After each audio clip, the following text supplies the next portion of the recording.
चलिए दोस्तों, आज हम एक इस तरह का क्वेश्चन करेंगे जो आरएसएसबी के लेटेस्ट पैटर्न पर डिपेंड है और ये इन्हीं तरह के क्वेश्चंस अभी एग्जाम्स में आ रहे हैं।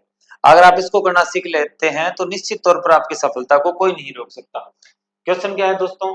100 डिग्री सेंटीग्रेड तापमान और प्राकृतिक दबाव पर 0.1 ग्राम पानी के नमूने को 100 डिग्री सेंटीग्रेड पर भाप में बदलने के लिए 54 कैलोरी उसमें ऊर्जा की आवश्यकता है। भाप का आयतन दे रखा है 167.11 सीसी मतलब क्यूब सेंटीमीटर। नमूने की आंतरिक ऊर्जा में परिवर्तन ज्ञात करना है। आंतरिक ऊर्जा में परिवर्तन का संबंध दिया जाता है ऊष्मागतिकी के प्रथम नियम से। और ये क्या है कि किसी भी निकाय को दी गई ऊष्मा या फिर तो उसकी आंतरिक ऊर्जा में परिवर्तन करती है और शेष जो है वो कार्य करती है। और कार्य क्या दिया गया जाता है? पी डेल वी। ये जो है वो क्या रहता है? अपना कार्य रहता है। पी डेल वी में यहाँ आपको सबसे पहले बात करते हैं डेल वी की, मतलब आयतन कितना है। आयतन जो दे रखा है 167 सीसी, मतलब सीसी मतलब सेंटीमीटर क्यूब। और यहाँ ये गिवन है मीटर में, तो इसका मतलब अपने को पहले तो इसको मीटर में बदलना है। मीटर में जब इसको बदलेंगे तो यहाँ सेंटीमीटर क्यूब है, सेंटीमीटर क्यूब है। 1 सेंटीमीटर को अगर हम मीटर में कन्वर्ट करते हैं तो क्या करेंगे? 100 से भाग देंगे, इसका मतलब 10⁻⁻2 से मल्टीप्लाई करेंगे। 10⁻⁻2 से मल्टीप्लाई करेंगे तो 10⁻⁻2 यहाँ सेंटीमीटर क्यूब है तो ये भी क्या हो जाएगा? क्यूब। तो 167.1 इंटू 10⁻⁻6 मीटर क्यूब।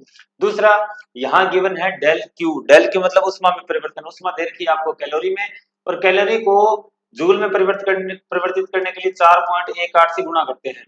तो मैं वैल्यू पुट करता हूँ, 54 गुणा 4.18 बराबर डेल यू हमें ज्ञात करना है।